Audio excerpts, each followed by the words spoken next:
ladies and gentlemen, welcome. It is Wednesday night, 7:30 p.m. on FifthDimensionRadio.com, and you know what that means. It is time for 10 Cent Beer Night, the official sports show of FifthDimensionRadio.com. We are filming here on Monday, the 13th, so this is for the 15th here. So anything that happens after the 13th, well, we don't know about it yet.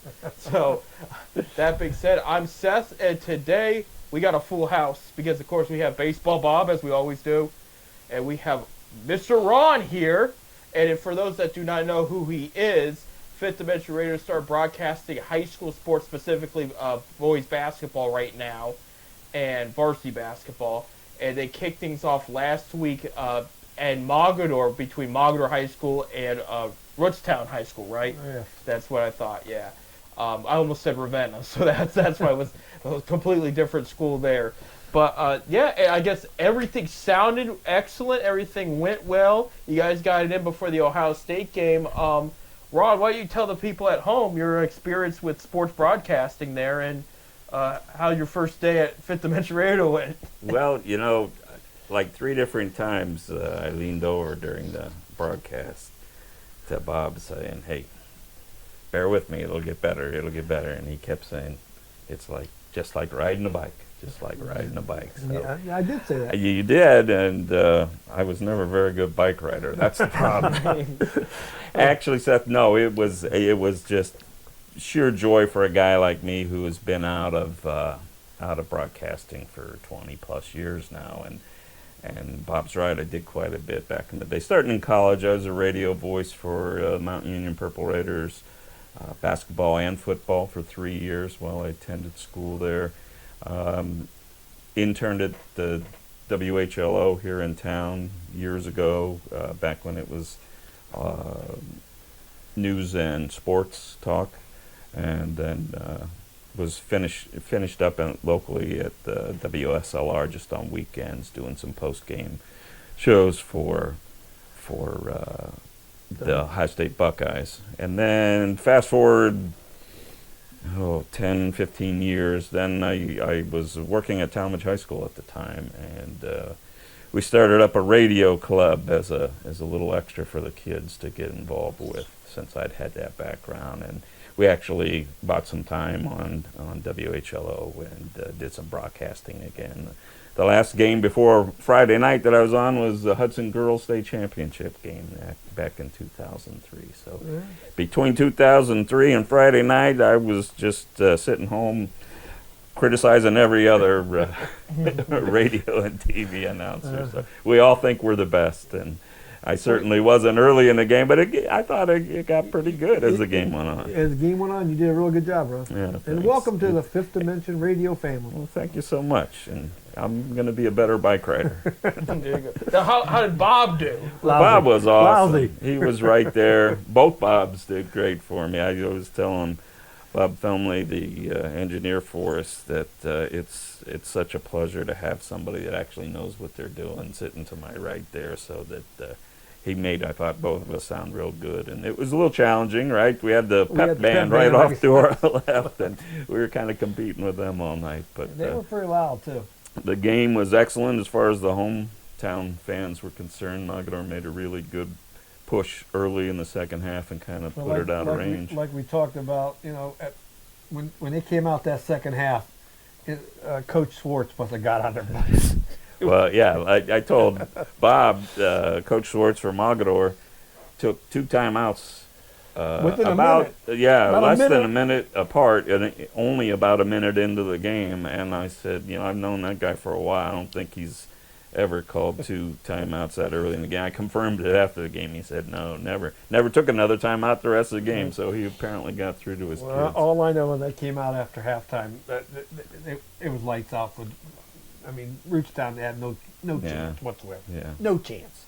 There you go. So, no, that sounds awesome. I will confirm that producer Bob makes our life very much easy the way he does things. So I know where you're coming from there. Fifth Dimension Radio wouldn't be Fifth Dimension Radio without that guy No. sitting there at the board. No, it would not, definitely. By the time the folks hear this show, you guys will have already done your second game, which is tomorrow night. Tuesday night. Tuesday night, I should say, not Thursday, so excuse me there. And that's Talmadge versus It'd be Aurora at Talmadge, right? Aurora at Talmadge there. And then on January 20th, I think it is. 22nd? 22nd. Springfield. And we're at Springfield with Springfield Field. There you go. Well, I'm glad it's the 22nd because, Bob, too much is happening on the 20th.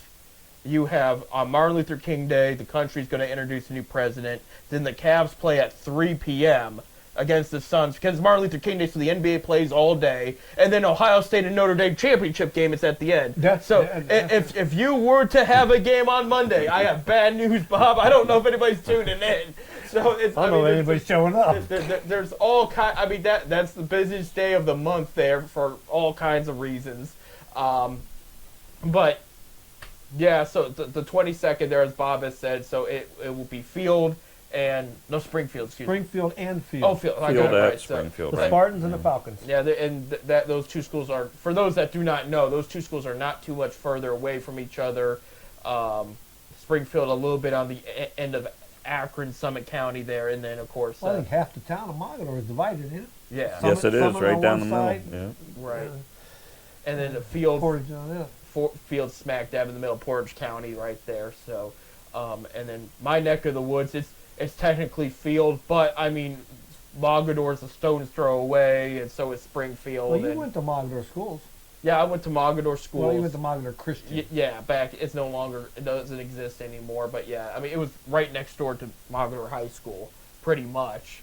And then I had brothers that went to Springfield, and my parents' home at the time was in Mogador, so it was kind of, but it was at that, like you're talking, that edge there, that property edge, where they could send them to Springfield. So it was, I mean, they could have walked to Mogador High School, but they sent them to Springfield anyway. So I mean, that's for those listening at home. That's how close some of these rival schools are. So I mean, you're looking at some good sporting events. I know some teams are better than others, but these schools don't like each other because look at how close. I mean, Well, they're a rivalry. Right. It's a rivalry. it definitely is. So that's going to be so. If you're looking for something to listen to on Wednesday, the 22nd, if you're in the fifthdimensionradio.com, and that'll be before our broadcasts here, wouldn't it? Yeah. Yeah. Yeah. So you get back-to-back sports. You get a game, and then you get this show. So it's like we're a sports station all over again. It's like. Well, like I said, we keep updated on the Facebook page, Fifth Dimension Radio's Facebook page. We'll list whenever we got games being played, so they can go there to check and see what games come out. I got a couple lined up. I've talked to ADs right now, but I haven't got nothing back definitely for them. So. Right. The one thing I think, Bob, that you've done a tremendous job, whether it was by plan or by accident, is in our first 3 games, we'll be covering 3 different leagues. Yeah. Right, we're in the PTC the first night. that Will was the be goal. Suburban American tomorrow night, and then is it the Metro that's Springfield and Field are in? They call it now. They're in the Portage County Trails Metro Conference. Okay. So, but like I said, we, that was my game plan when I designed this. I want to get the smaller schools, the schools that don't get the recognition on radio that other schools get. We're talking about the St. V's and the Hovens and stuff like that. Yeah. So that was the goal. My goal to set this up. So. Well, that's awesome, and I'm sure the parents of the student athletes appreciate the families, and not just even the parents. I mean, aunts, uncles, grandma, grandpa.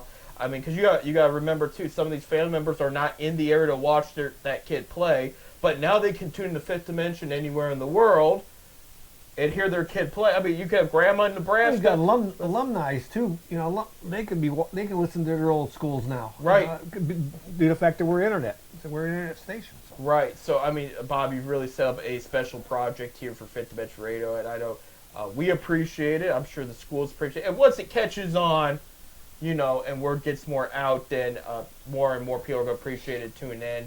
But, I mean, but game 1's in the books. It was a good one. Everybody got home before Ohio State, and the weather really kicked in because there's a lot of snow in this area at that time. But speaking of Ohio State, oh my gosh, like here we go again. Like it's awesome to talk about the football team back in the championship, and this has been a Midwest dream to have both these teams go up against each other in the championship. I mean, if you talk to a college football fanatic in this region for years, I'm sure if you gave them 5 fantasy championship scenarios. And Ohio State and the team up north would be up there somewhere, but to have Ohio State and Notre Dame against each other, it's almost surreal for some of these old school football, college football gurus here. And the fact that the 12-team playoff has looked like in its first round really worked, and you don't have any SEC. And that's not a knock necessarily against the SEC, but everybody said it's an SEC-ruled college system. This is the second straight year there's not an SEC school in the championship. And on top of it, there's not a top 4 seed in this championship. So there's a lot of good that's happened, and our Ohio State Buckeyes are in the mix of all of it, and I like the momentum going into this game here. I mean, I like it. Right. I like it. Right, and I know. I think it's going to be a good game. Oh yeah, I think it will too. Similar to what we saw with Ohio State and Texas, where it got really close until Ohio State finally found a lead. Well, I should say a turnover that led to a bigger lead. And I think it's going to be a close game here. And I know a lot of people have knocked, Ohio State lost to Michigan. Michigan wasn't very good this year. Well, Notre Dame lost to Northern Illinois. I mean, what are you trying to tell me here? I mean, they're both here for a reason.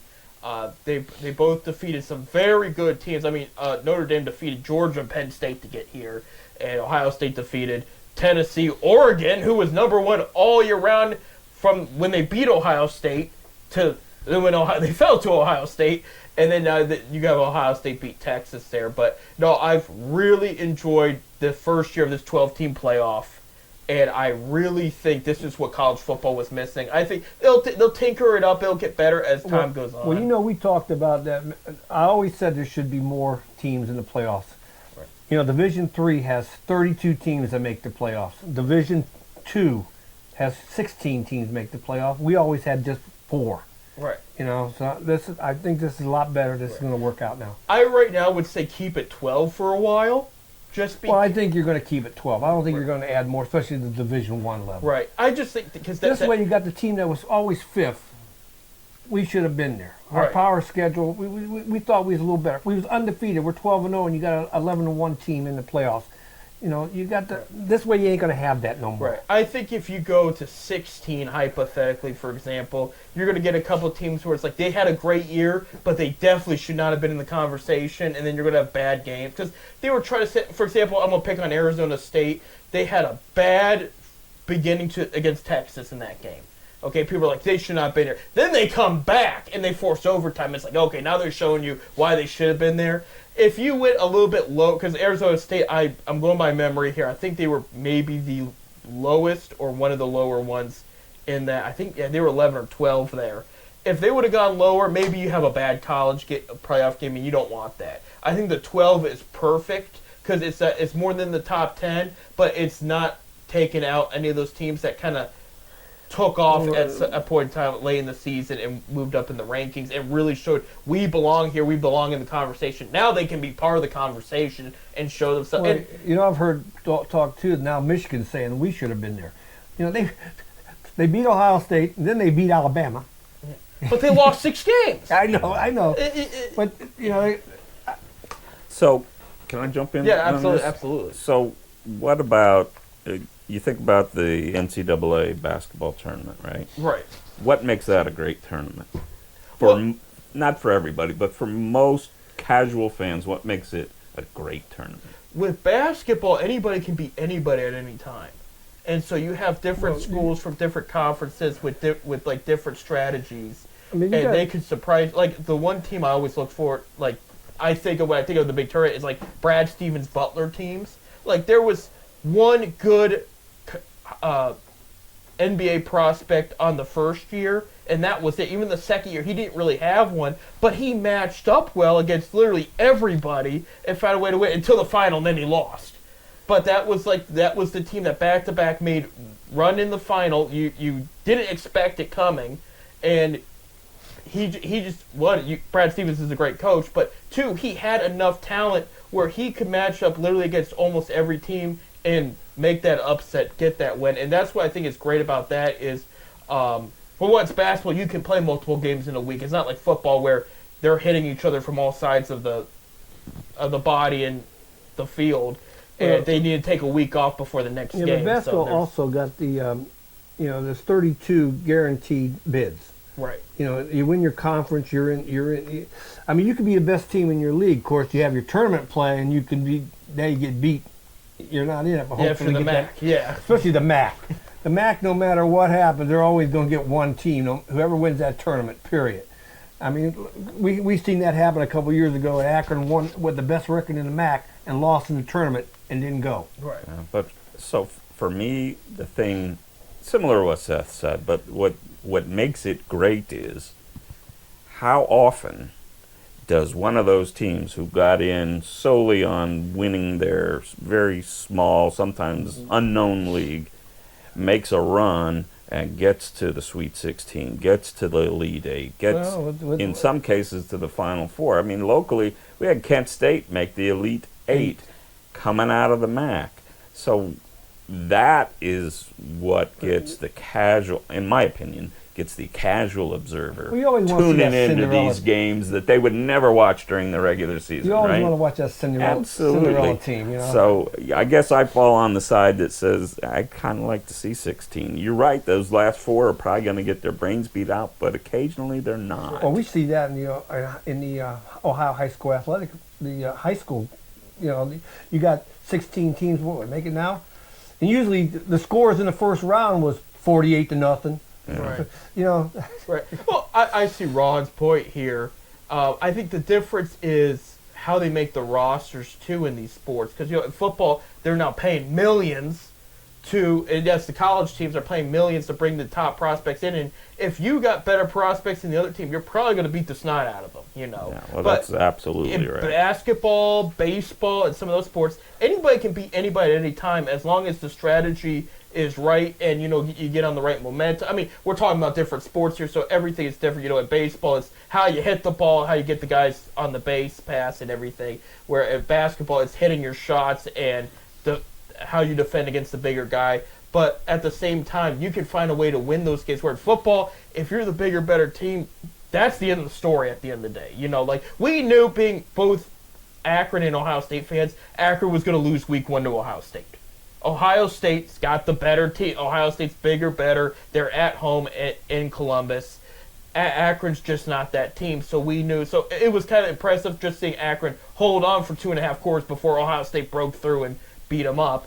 But we knew mentally, okay, this is a loss. Put the L, take the money Ohio State's paying you to pay the programs, and just go home. It's a loss, but it's also a win for the program. Right. I hate to say it that way, because they got $1.2 million for that game. Right. And it's a chance for those of us who can't afford a ticket to the Buckeyes for a good game to get some on the cheap, because people are saying, I ain't going to that game, and we can get, in. Right, exactly. Because my daughter's a season ticket holder with the Buckeyes. Okay. And she gave me the Akron U tickets. So there you go. So some good thoughts there. So when we come back, we're going to talk about the Cavs. Winning streak ended, but a lot of good happened this past week, and there's a lot of good things to look forward to. They're 33-5. There's nothing to be sad about. So. But we're going to talk about the Cavs and the state of the NBA. Plus, some things happened in the NFL. One former Browns front office rep got a head coach job, and the Cowboys let theirs go today. We'll talk about that and more coming up. Stay tuned.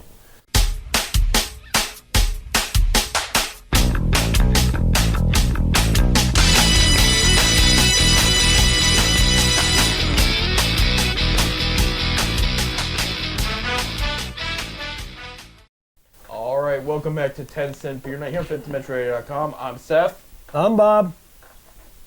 Oh, I'm Ron. Yeah, he's new to it, so we decided to catch it a little bit off guard. I didn't know the protocol here. Sorry about that, Seth. Oh, you're good. And that's Bob over there in the corner. There's Bob in the corner. Yeah. We need a camera so we can turn and see Bob. If you're just tuning in for the first time, we got Ron here who does Ron Whitmer. Ron Whitmer, yeah. I couldn't remember his last name. I apologize. I forget it quite often too, so don't worry. I didn't want to call you something you weren't, like late for dinner or something like that. So, but Ron and Bob do the high school sports broadcast here for FitDimensionRadio.com.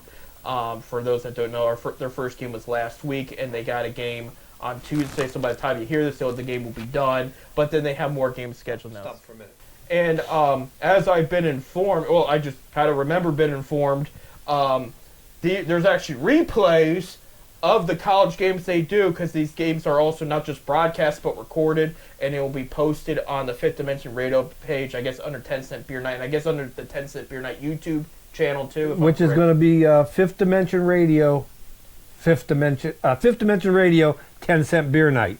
Because if you go Fifth Dimension Radio on YouTube, you get Fifth Dimension Radio, 10 Cent Beer Night on YouTube, you get all the old 1974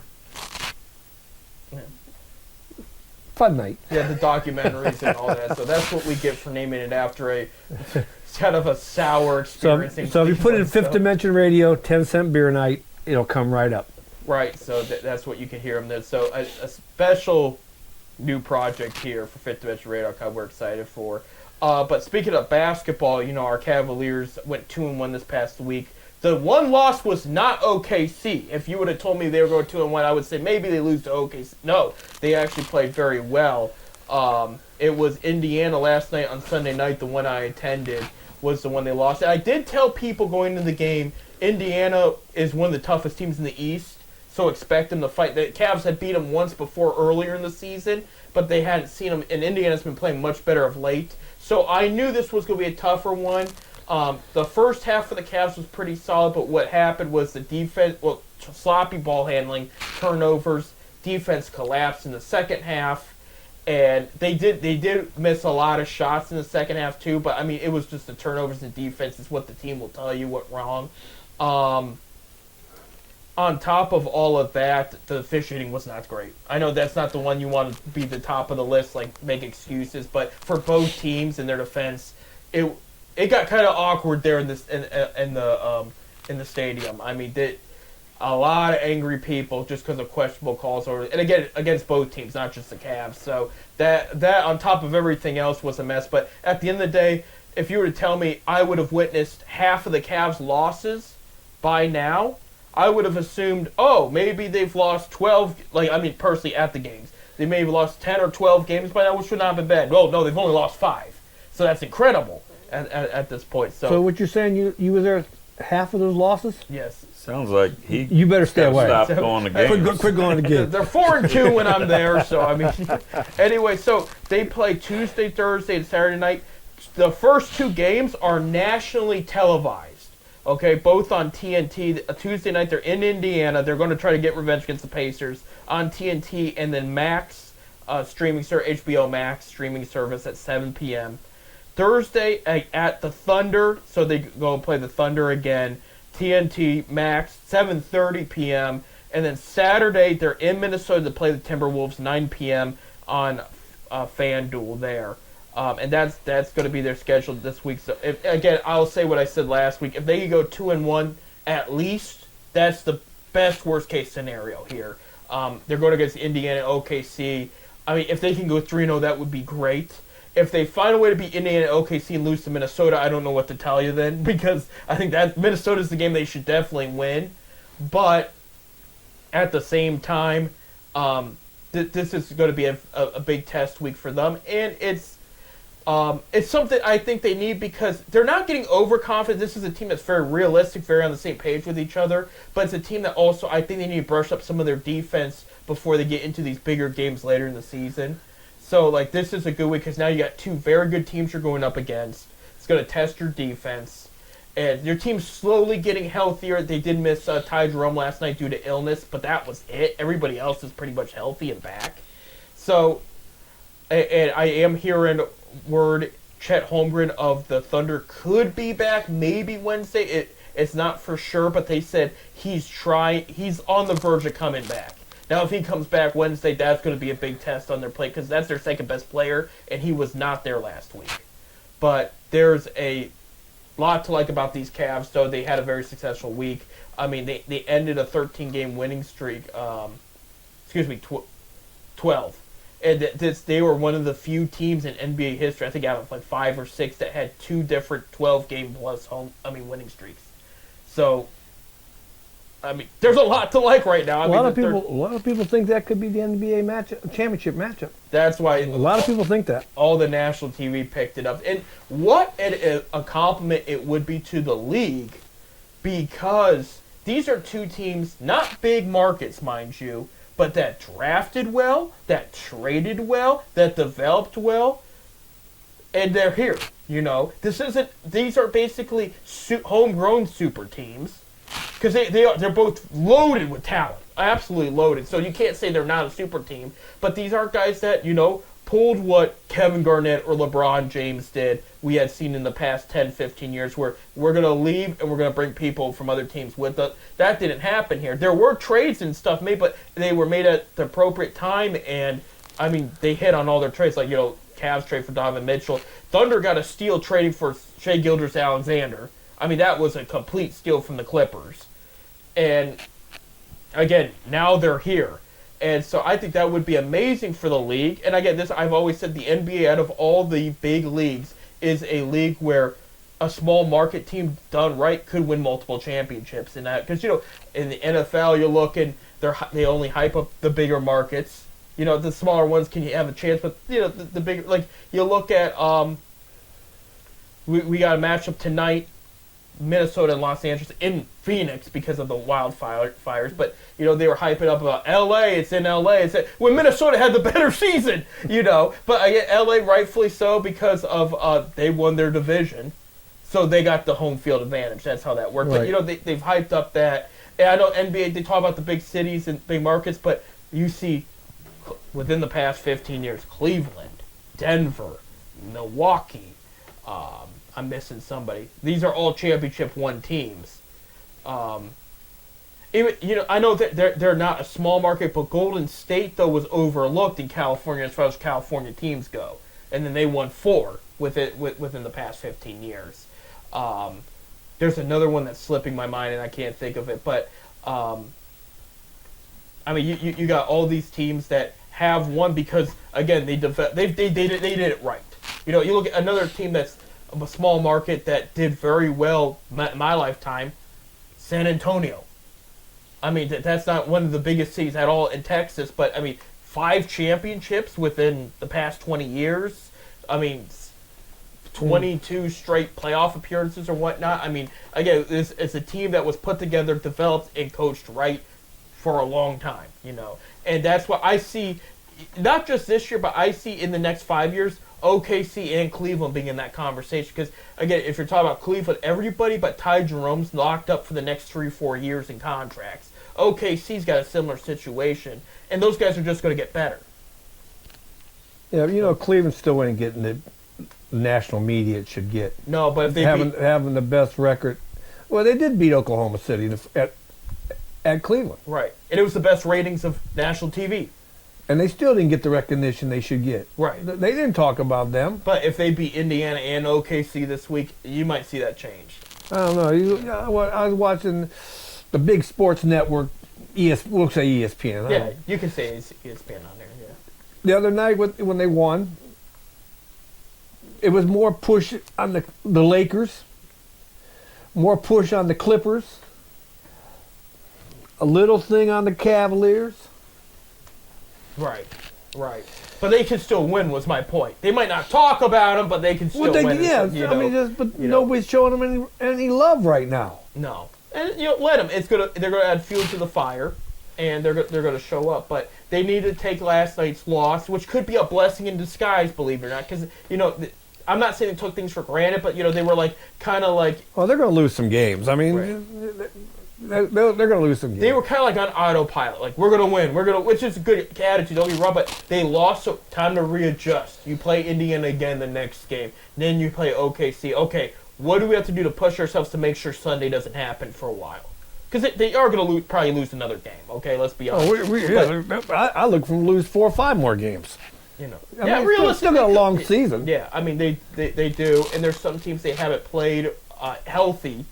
When they played the Mavericks, they were beat up. I know people keep saying play Boston again. Well, they beat Boston before, so that's all right. And healthy, mind you. With Porzingis has been banged up, but he's always banged up. But at the end of the day, they're sitting pretty. Celtics lost more games this past week, so they're up 5-6 games ahead of the Celtics now. So this one loss on Sunday is not the end of the world at all. Time to readjust, try to get it figured out. They have the talent, they've shown it, and they can beat anybody in this league. That's safe to say right there, I'll say. they can beat anybody in this league.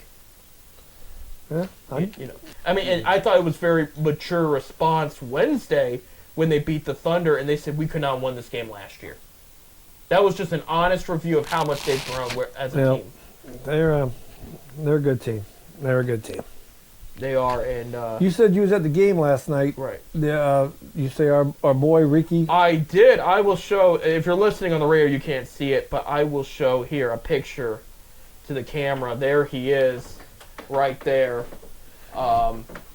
He's gonna zoom in. I made Bob do a little extra work there, but it's a monumental moment. We don't have many Zip players make the NBA teams there, but there he is. Yeah. He's gonna touch it up there. He's in the blue. He was not dressed, but he's still on the roster. Yeah, he's still on the roster. He traveled with the team. He's a two-way player, so they're not. They're not rushing him. No. But there he is. But he had a 6-point night this past week, and I wish I could tell you who it was against. So yeah, he's getting some minutes. He's certainly getting more than what was expected.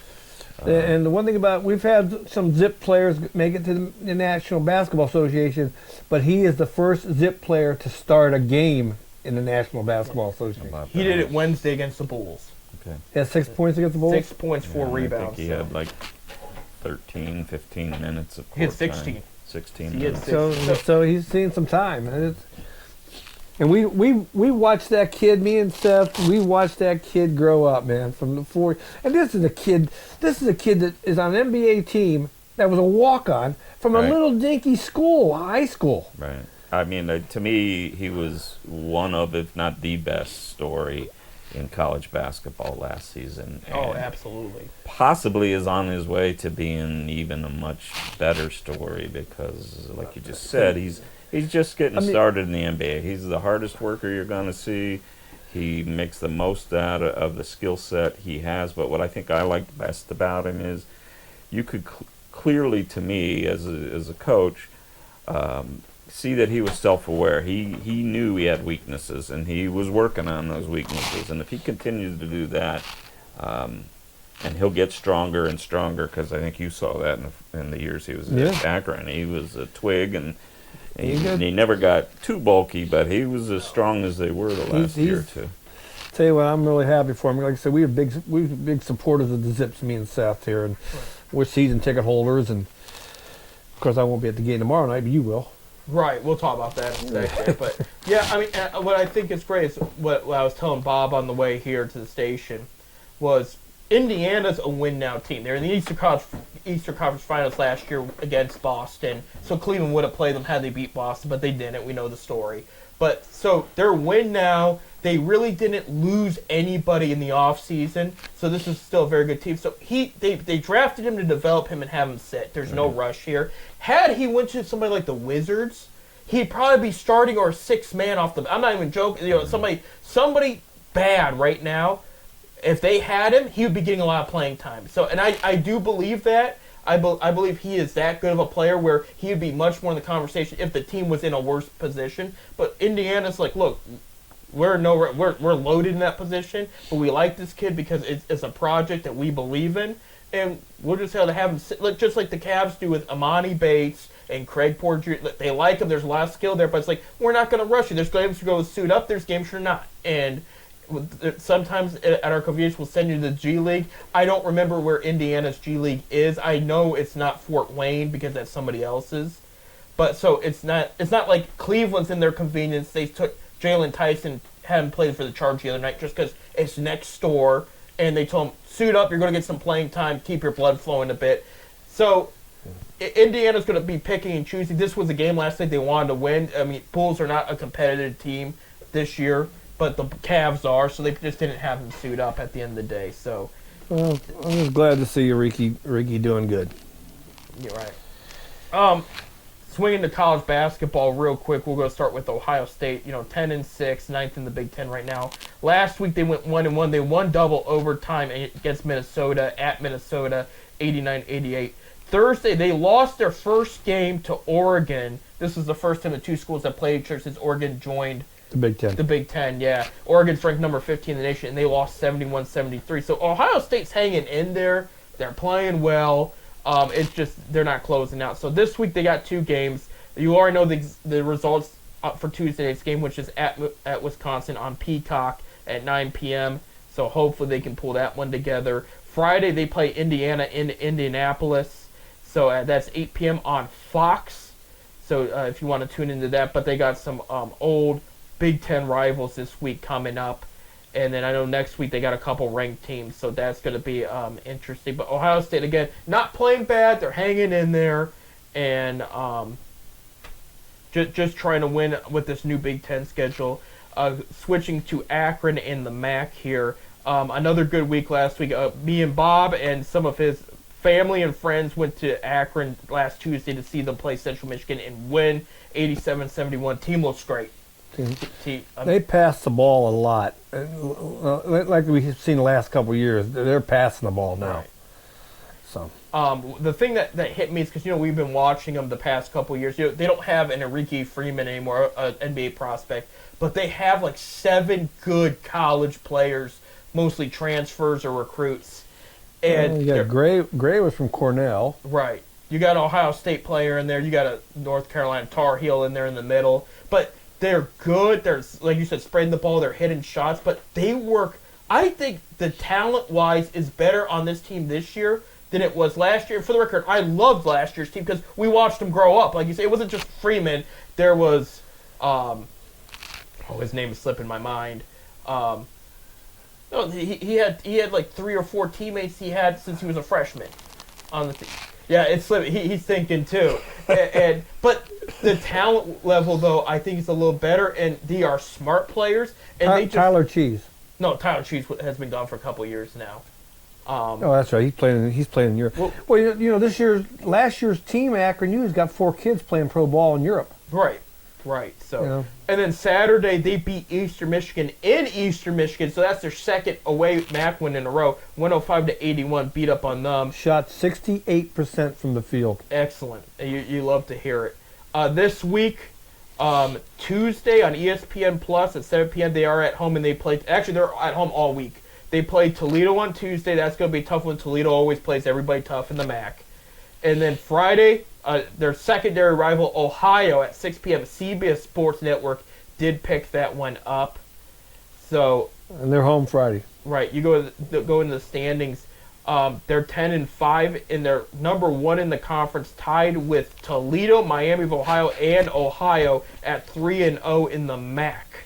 Kent State lose a MAC game? Kent State lost a MAC game. Did not know that. Yeah. They lost to, I can pull it up real quick before we go on break here. They lost to Ball State on the 4th. So I didn't know that because they was having a good run there for a while too. So this is going to definitely mix up the standings a bit, especially. So if Akron can win both these, hopefully, that's going to keep them on top there, and it's going to bring Ohio and Toledo down. But this is the best part of college basketball that's not the big tournament. Here is the conference play. It's a lot of good basketball, very fun to watch. We got to take a break. When we come back, we'll talk about the football games that happened this past week. We'll make our picks there. And we have a little bit of Browns update, not too much. They went 3-13. We don't like to give them 14, excuse me. We don't like to give them too much leeway this offseason. But there is some news we'd like to share. So all that and more. Stay tuned.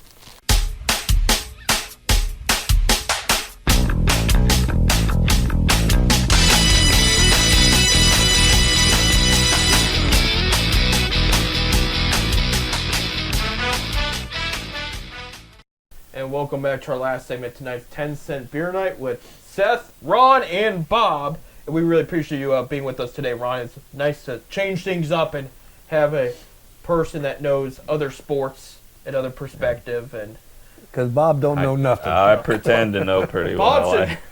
Bob knows a lot. He's just an extremist. He doesn't think about the feelings of all these baseball players, especially the baseball players. They're bums. These basketball and football players. Well, you know what I don't have feelings for is Pittsburgh Steelers fans, and now their season's over. There you go. Ravens won 28-14. You wait, you see my daughter. She sees you say that. She'll have some words for me, but I'll be more respectful than what she dealt with in Las Vegas that one time. So, anyway, Mike Tomlin's won 17 straight years. Okay, winning season. Only 4 of those seasons has he won in the playoffs. Yeah. That's crazy to me. I did not know that, and yet the streak goes on. And by the way, Pittsburgh has not won a playoff game since 2017. They have the worst drought in the AFC North, still. So there you go. But don't worry. Including the Browns. The Browns won one. Yes, the Steelers. Who beat the Steelers, yes. right. Yes, so the streak continues. And Steelers fans, don't worry, I'm not happy about Baltimore advancing either. So it was kind of a win-loss for us, too, like watching it. I'll tell you what, Baltimore could be the team to beat. But Baltimore's tough. I hate it, but Baltimore's tough. They can run, they can pass, they can do everything. That same day on Saturday, January 11th, me and Bob were wrong. Houston Texans beat up on the Chargers 32-12. And Houston continues to capitalize on that Watson trade. It just could get worse and worse. They're laughing at I Cleveland. was going to say, CJ looked real good. Yeah. They're laughing at Cleveland. Yeah. Sunday, January 12th games. Buffalo beats up on Denver 31-7. Me and Bob kind of saw that one coming.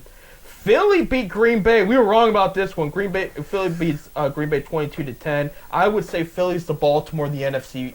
Just watch out. Just a lot of talent there, playing tough. I wrote them off because of injuries, but that game showed otherwise. The Commanders beat the Buccaneers in Tampa Bay 23-20. Baker Mayfield fumbles the ball. Washington later sets up for a game-winning field goal. There you have it. The good doink. The good doink, yeah. I still would rather have Baker. I would, yeah, absolutely. Well, we're filming on Monday, so we don't know the results of the Minnesota at Los Angeles Rams game in Phoenix.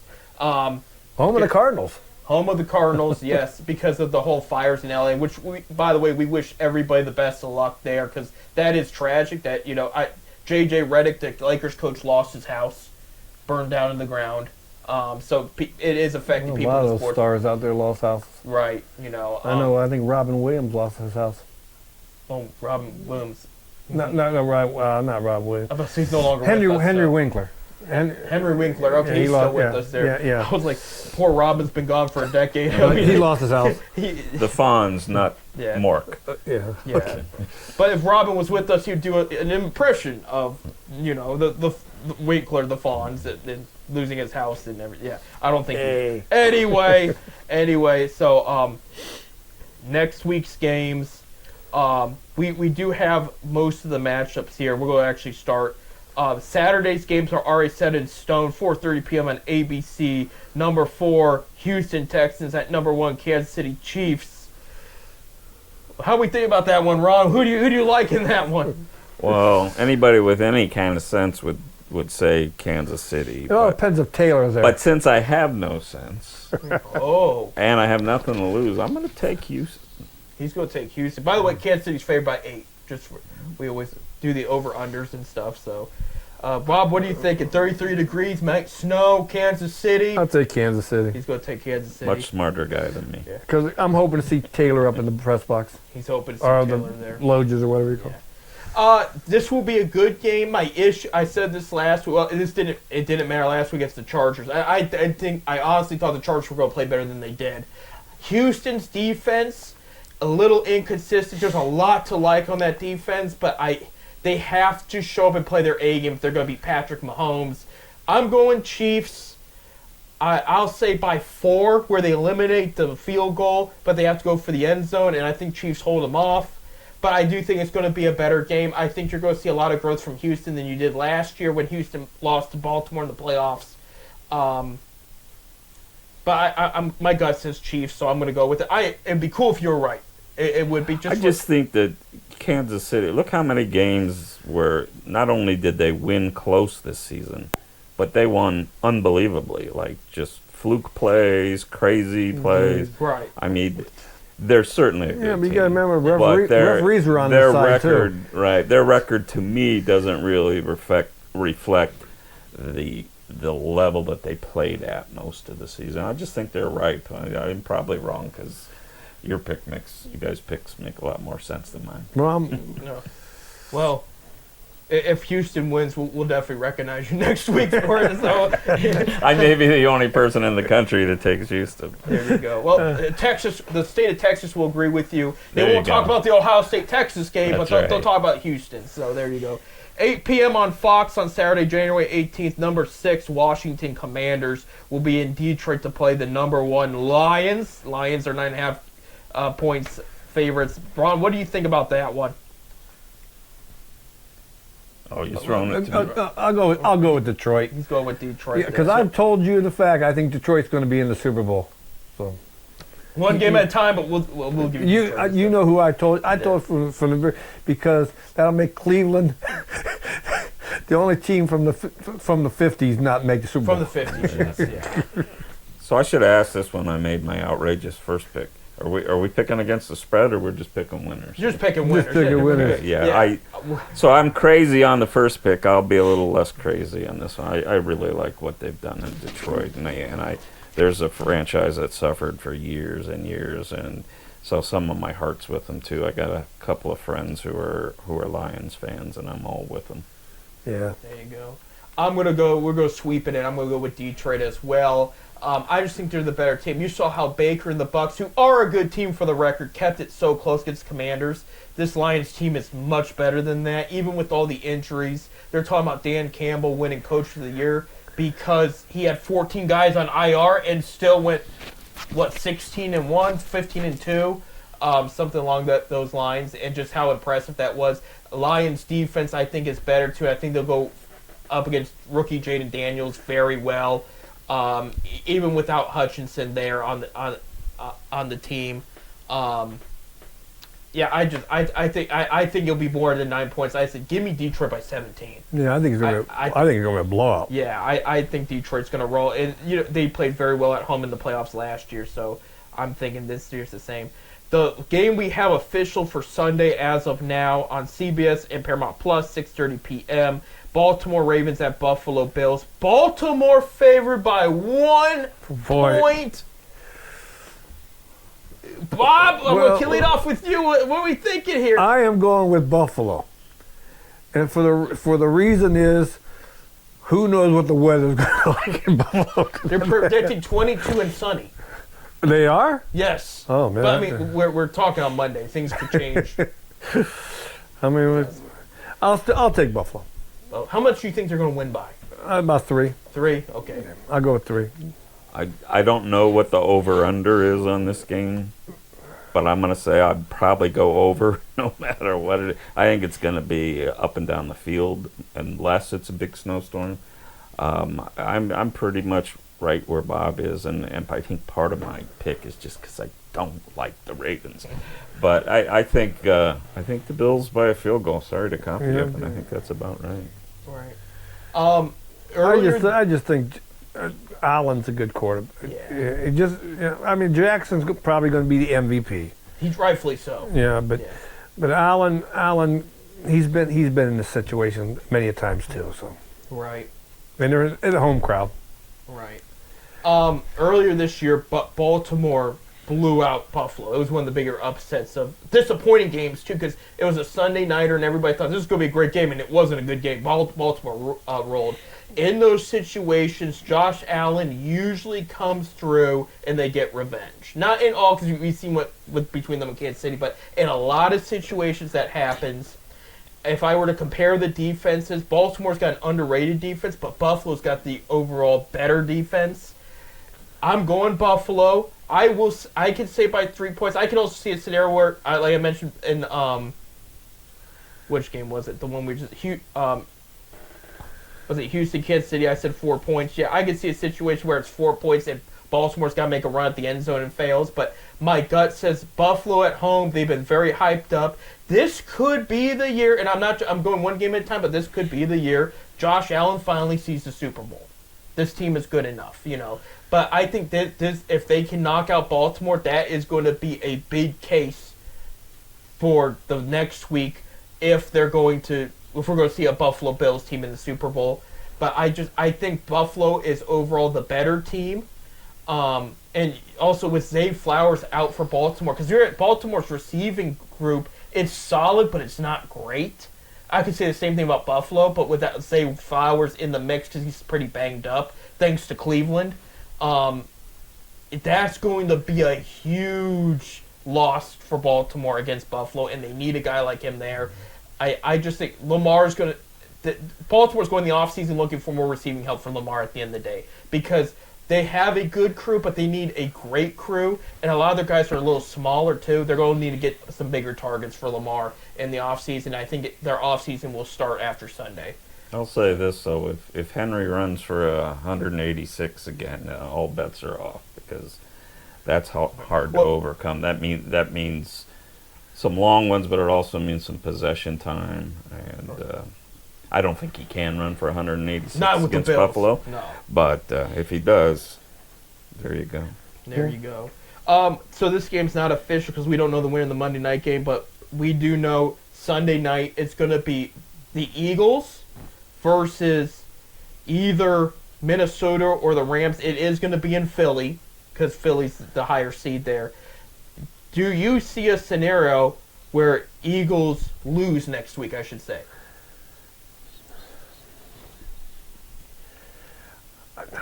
No, I don't think Philly's going to lose at home. You don't think so? No. Even if Minnesota or the Rams? I mean, I don't know. I think Minnesota would give them a better game Right. than the Rams would. But I just think, first of all, if Hurts is healthy, which he appeared to be pretty healthy, with Saquon Barkley and with another personal reason for me, a Mount Union guy as the head coach, which is my alma mater, in case you didn't know. So, Mount Union guy's head coach? Yeah. So those three things and a nice set of receivers to go with them. I mean, I know Philadelphia looked anything but dominant early in the season, but lately they've been close to that, not very far behind Detroit. So I would definitely go with Philly here, although, Minnesota certainly has the ability to play with them. I'm one of these guys still thinks Sam Darnold's a little bit suspect when you get to this level, so we'll see. We'll find out. I got Philly moving on. I've been sold on Philly all year. I think they got the most underrated defense. Their defense doesn't get enough love for what it did. I think Minnesota will give them the better game because I think Sam Darnold or not, Justin Jefferson's just going to match up better against that defense. You have that star receiver that can be an absolute game changer, and that makes all the difference. You look at the Rams, okay, very well coached. They definitely deserve to be here. You have Matt Stafford, again, past his prime, but still does well. His offensive weapons, very good, very fast, but also very young. And I think Eagles would find a way to shut them down for the most part during that game, where if you have Minnesota, okay, outside of Jefferson, you have Jordan Atkinson, you have a couple, Addison, excuse me, you have a couple other guys that they can plug in there and find gaps and make some space, make some plays. But Jefferson's going to show up, and that's what's going to make it the better game. And I think if you're talking defenses, I picked Minnesota over LA in that matchup because I liked Minnesota's defense a little bit better than it. Because this wasn't the Rams' defense of 4 years ago when you have Aaron Donald and you have all this shutdown cornerbacks out there. This is a little bit of a good defense, but a weaker defense. I'm gonna go Philly. They're gonna go to the NFC Championship. I just think Minnesota would be the better match. I think if they play the Rams, I think they win by 10 to 20 points. If they play Minnesota, I would say I don't see them scoring more than 10. I mean, I don't see them winning by more than 10 points. We'll put it that way. I could see them getting up there, but I think it'd be a better game and just an overall better matchup, but I don't see Philly losing, is what I'm trying to say. So I'm answering my question why I asked you guys. So I think we're going Philly all the way there, but we have to answer it like that because we don't know who wins tonight, and that's going to make all the difference in the world. But I just think Minnesota matches up better against Philly, but Philly still will win. So that's my take on my take there. So there was a couple moves in the NFL over the week. Mike Vrabel, who was in the Browns front office, officially got the New England Patriots job. Bob called that. He called me to brag about it. There was rumors I want to share. Tommy Reese, the tight end coach for the Browns, he's getting a lot of looks for bigger positions, including he interviewed for the Browns offensive coordinator position. I didn't know this. He was North Carolina's backup plan if Bill Belichick said no. So the Browns tight end coach was about to get a head coach job in North Carolina if Belichick told him no. So that's a big deal. But there was a rumor if Vrabel got a head coach job, he was going to steal Reese from the Browns and make him a coordinator. Now they're saying he told the Patriots, I'm making an exception with you. If you hire me, Josh McDaniels is coming back. So it'd be like his fourth stint as the offense coordinator for the Patriots. Wow. But so it sounds like Reese still is in the conversation with the Browns, and it sounds like McDaniels unofficially is coming back to the Patriots under Vrabel. But congratulations to Mike Vrabel, Akron kid, and he Walsh Jesuit High School, Ohio State. Ohio State. And this is he won Super Bowls with the Patriots. This is a big deal for him, and he becomes the 9th coach, including the guy he replaced, to be a head coach for the team he won a Super Bowl with. So that's I called that one. that's a big deal. I knew when they fired So him. that means the Browns' next head coach will be, who do we have from the Super Bowl that's coaching?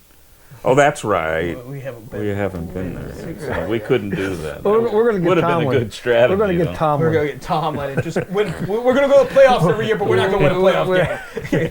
There. I did see. It was announced this morning. Mike McCarthy and the Cowboys parted ways. They were talking about a new contract. Decided that they weren't on the same page and decided we'll just move on from each other. So Mike McCarthy is free to interview for any other position, including the Chicago Bears that were interested in him. For the Browns offensive coordinator, they interviewed quarterback coaches from the Seahawks. There was another team too. I can't remember. I think the Dolphins. Yes, the Dolphins too. They interviewed this morning Clint Kubiak, Gary Kubiak's son, who was with the Saints offensive coordinator this past year. I knew they were going to interview him because Stefanski wanted him as the original offensive coordinator before Van Pelt was hired. But the Vikings said, no, he's replacing you as our coordinator. You can't have him. So they blocked the whole transition, which they're allowed to do. My thing is, if Stefanski hires an offensive coordinator, is he going to let him call the plays? That's the debate, and we don't know that until there's a hire there. But they did hire an O-line coach, by the way. I did want to say that before we got off air. I'm going to pull up his name because I already butchered it before. They hired the former Rice coach. You lost me. Well-known football power. Mike Bloomgren. Okay. He coached Rice this past year. He was fired mid-season. Just didn't work out there. For anybody that doesn't know, he was mentored by Bill Callahan, the former Browns O-lineman that coach that did very well. Probably the best in the league still. He went to Tennessee to coach with his son. He was mentored by him when they were with the Jets with Rex Ryan. So, and I think this was recommended by Callahan. So this was a fast hire. They didn't interview anybody else. They brought him in, said, this is the guy, hire him right now, and it was done. So, this offensive line of ours, there's talent, but it was not very well, coached. So they moved on from the old guy, and they brought in a new guy. So Mike Bloomgren is the guys there. So we got to wrap it up. Thank you, Ron, for coming in. This was awesome. I enjoyed the heck out of it. Thanks for having me. And we'll see and you. please, tune in tomorrow night. Well, it'll be. I'll get used to that eventually. Tune in yesterday. Tune in on January 22nd for the Springfield Field Falcon. Yes, matchup. Absolutely. So, come back anytime. Thank you, Bob, as always. Thank you. Thank you, producer Bob. He's over there waving to us. He's got extra work. One of these days, today. I'm going to have a camera, and I'm going to be able to put it on him when he's... It's not very... there's not a lot of activity over in that corner there. He's just kind of cold and whatnot. All right. Thank you guys for tuning in and listening. Thank you very much. Don't forget to tune into our high school broadcast games. It's going to be a lot of fun. You can check us out on the Facebook page, Fifth Dimension Radio Facebook page. I will list, anytime there's a game, I'll list it on there. So There you go. So, without further ado, go Buckeyes, go Cavs, and go Zips. Everybody's playing well right now, so we'll take it while we have it. So, there you go. Good night, and we'll see you next week.